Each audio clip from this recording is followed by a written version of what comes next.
الحمد لله رب العالمين والعاقبة للمتقين ولا عدوان إلا على الظالمين وأشهد أن لا إله إلا الله وحده لا شريك له وأشهد أن محمدا عبده ورسوله اللهم صل وسلم وبارك على سيدنا محمد وعلى آله وأصحابه ومن تبعهم بإحسان إلى يوم الدين أما بعد فيا عباد الله أوصيكم وإياي بتقوى الله وأحثكم على طاعته فاتقوا الله وأطيعوه فقد فاز المتقون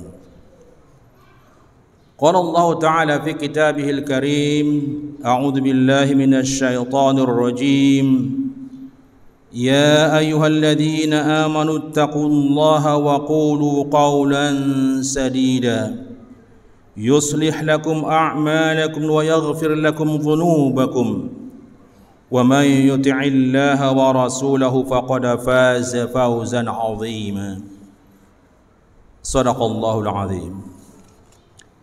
Hadirin sidang jamaah Jumat yang dirahmati oleh Allah Subhanahu wa taala. Judul khutbah kita pada hari ini adalah keurgensian pemimpin dalam perspektif Islam. Jika kita perhatikan, kalau misalnya kita buka kembali sejarah Islam, tepatnya pada periode akhir kerasulan sallallahu alaihi wasallam, yaitu setelah beliau wafat, Rasulullah sallallahu alaihi wasallam tidak langsung dimakamkan, tetapi menunggu lagi di mana kelapangan para sahabat, karena para sahabat ketika itu masih sibuk dalam berbagai hal, termasuk diantaranya adalah tentang siapa yang akan pengganti Rasulullah sallallahu alaihi wasallam setelah kewafatannya. Ini bermakna bahwa mereka harus tentukan dulu siapa yang akan pemimpin setelah Rasulullah sallallahu alaihi wasallam meninggal dunia atau wafat. Setelah itu baru mereka memakamkan jasad yang mulia Rasulullah Muhammad sallallahu alaihi wasallam. Ini menunjukkan pentingnya kedudukan pemimpin dalam pandangan Islam. Kemudian dalam hadis Rasulullah sallallahu alaihi wasallam disebutkan, "Idza kharaja thalathatun fi safarin falyu'ammiru 'alaihim ahadahum." Rawahu Abu Daud. Apabila 3 orang keluar bepergian dan bermusafir, maka hendaklah salah seorang dari mereka itu diangkat menjadi pemimpin atau menjadi amir mereka itu. Dari hadis tersebut dapat dikonklusi bahwa apabila hal urusan bepergian saja yang mana sedikit jamaahnya harus memimpin, harus mengangkat seorang pemimpin daripada mereka itu, apalagi yang jumlahnya lebih banyak. Contohnya dalam sebuah kampung atau desa, kecamatan, kabupaten, provinsi, bahkan sebuah negara, bermakna lebih penting dan lebih urgen seorang pemimpin diangkat untuk mengatur dan mengurus berbagai hal umat Islam yang berlaku pada ketika itu. Begitulah perhatian Islam terhadap organisasi pemimpin dalam suatu komunitas yang kecil atau komunitas mini, apalagi dalam komunitas makro. Hadirin sidang jamaah Jumat yang dirahmati oleh Allah Subhanahu wa taala. Maka berdasarkan fakta-fakta dan hadis tersebut itu mengindikasikan bahwa keurgensian kedudukan pemimpin dalam pandangan Islam. Pemimpin dan kepemimpinan merupakan persoalan keseharian dalam kehidupan berorganisasi, dalam kehidupan berusaha, bermasyarakat, berbangsa dan bernegara.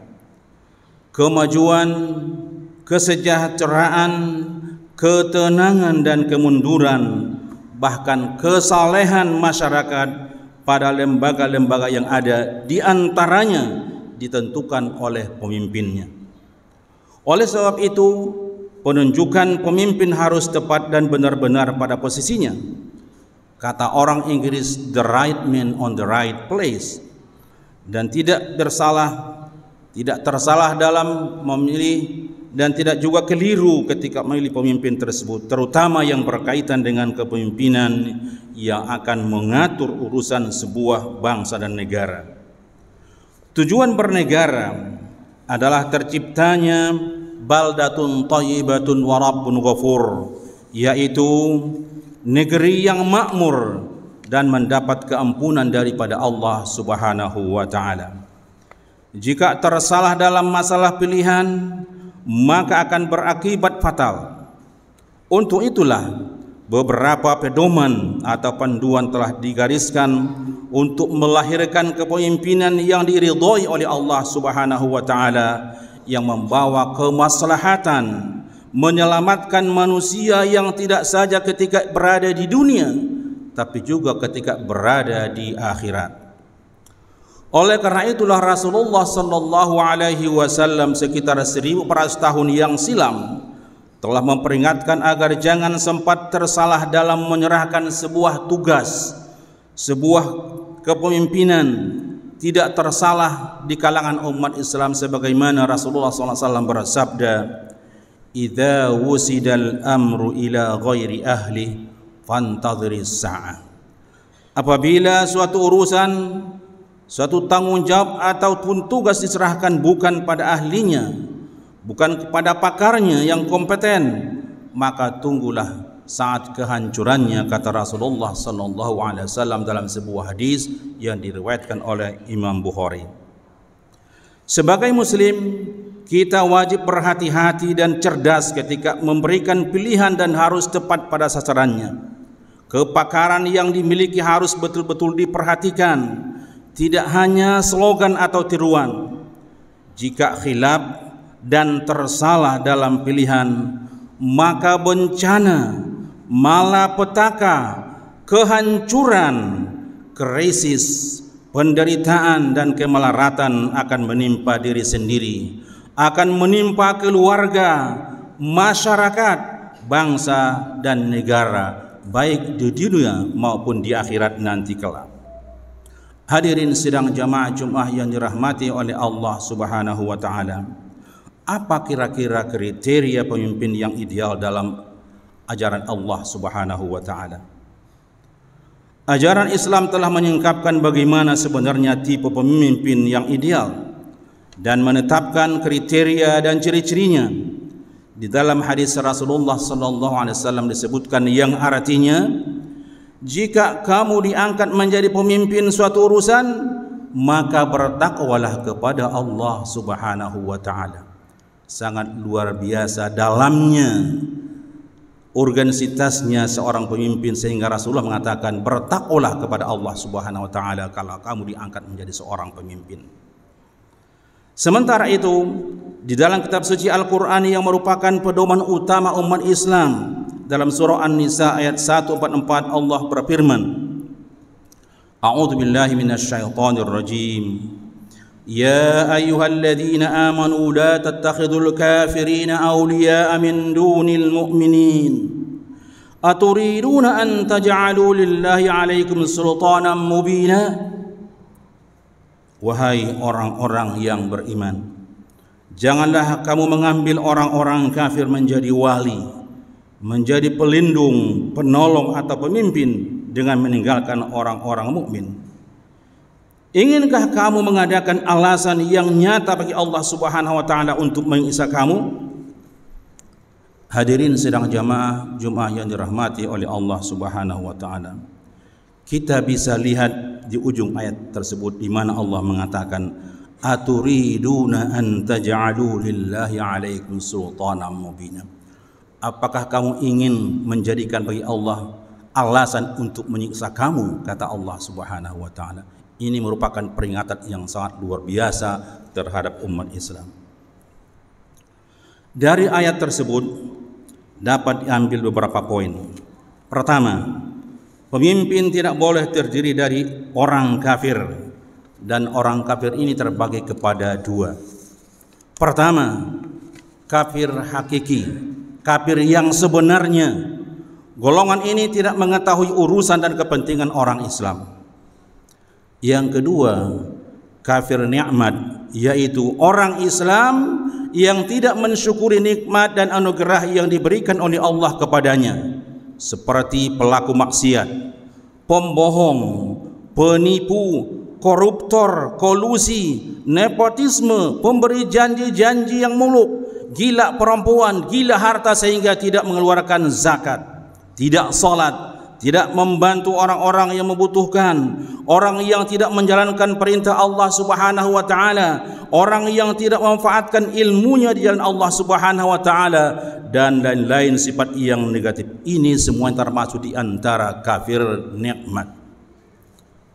Yang kedua, kata aulia yang disebutkan dalam ayat tersebut merupakan singular atau mufrad dari kata wali. Aulia jamak plural, sementara wali adalah mufradnya atau singularnya. Secara etimologis, kata wali berderivasi daripada kata kerja walia yang berkonotasi sebagai berikut. Di antaranya dekat, mengatur, memanage, mengontrol, memerintah, mencintai, memproteksi, dan menolong. Sedangkan kata wali bermakna wakil, pejabat, pelaksana, pelindung, penolong, kepala yang mencintai, yang mengurus perkara orang lain, pemilik, pengikut, teman, dan wali. Ini semua adalah makna yang terkandung dalam kata firman Allah aulia ataupun wali dalam bentuk mufradnya. Dari pernyataan-pernyataan dan arti-arti tersebut dapat diambil suatu ketentuan bahwa kriteria pemimpin yang ideal yang layak untuk dipilih adalah orang yang bertakwa dalam arti yang luas, yaitu takwa dalam hubungan vertikalnya dan takwa dalam hubungan horizontalnya. Takwa secara vertikal bermakna melaksanakan ajaran Allah Subhanahu wa taala dan meninggalkan larangannya. Sementara takwa dalam hubungan horizontal bermakna bahwa orang tersebut harus memiliki takwa sosial. Demikian juga takwa ekonominya, politiknya, budayanya, kompetensinya, ilmunya, pendidikannya, dan kehidupannya harus punya takwa. Dengan demikian, pemimpin yang diharapkan dalam perspektif Islam adalah pertama, seorang muslim yang dekat dengan Allah Subhanahu wa taala. Ini merupakan kriteria utama dan primordial. Yang kedua, selalu bersama dan dekat dengan umat. Yang ketiga, jujur dan disiplin.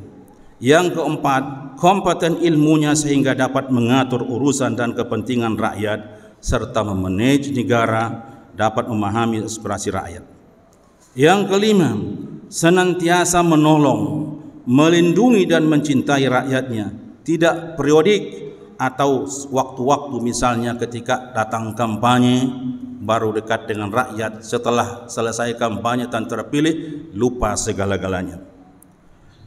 Yang keenam, dicintai oleh Allah Subhanahu wa taala dan dicintai oleh rakyatnya. Inilah sebenarnya ciri-ciri yang harus kita perhatikan ketika kita memberikan pilihan di mana saja dan kapan saja, pada peringkat apapun, mulai daripada peringkat yang rendah sampai kepada peringkat yang tinggi. Hadirin sidang jamaah Jumat yang dirahmati oleh Allah Subhanahu wa taala. Islam sebagai rahmat bagi seluruh manusia telah meletakkan persoalan pemimpin dan kepemimpinan sebagai salah satu persoalan pokok dalam ajaran Allah Subhanahu wa taala. Akhirnya mari kita memanfaatkan dan mengaplikasikan pedoman yang diberikan oleh Allah Subhanahu wa taala kepada kita agar kita termasuk di antara orang-orang yang tidak menyesal di kemudian hari. Amin ya rabbal alamin. أقول قولي هذا وأستغفر الله العظيم لي ولكم ولسائر المسلمين والمسلمات فاستغفروه إنه هو الغفور الرحيم.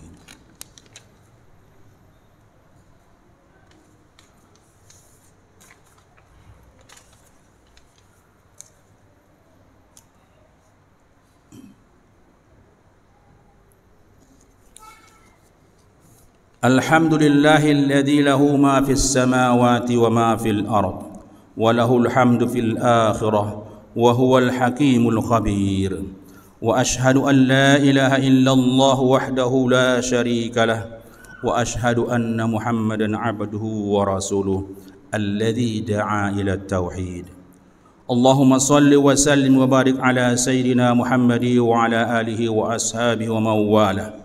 فيا أيها الناس اتقوا الله وأطيعوا حيث قال في كتابه العزيز: أعوذ بالله من الشيطان الرجيم. يا أيها الذين آمنوا اتقوا الله حق تقاته ولا تموتن إلا وأنتم مسلمون. واعلموا كذلك أن الله سبحانه وتعالى قال في كتابه: وعلى آله كذلك ونستعين إلى صلوات الله ورسوله. أعوذ بالله من الشيطان الرجيم. اللهم صل على سيدنا محمد وعلى آله ورضي الله تعالى عن كل صحابة رسول الله أجمعين. اللهم اغفر للمسلمين والمسلمات والمؤمنين والمؤمنات الأحياء منهم والأموات برحمتك يا أرحم الراحمين. اللهم أعتق رقابنا ورقاب آبائنا وأمهاتنا وأزواجنا والمسلمين والمسلمات برحمتك يا أرحم الراحمين. اللهم أرنا الحق حقا وارزقنا اتباعه وارنا الباطل باطلا وارزقنا اجتنابه. اللهم أعز الإسلام والمسلمين وأذل الشرك والمشركين والمنافقين وانصر عبادك المخلصين. ربنا آتنا في الدنيا حسنة وفي الآخرة حسنة وقنا عذاب النار.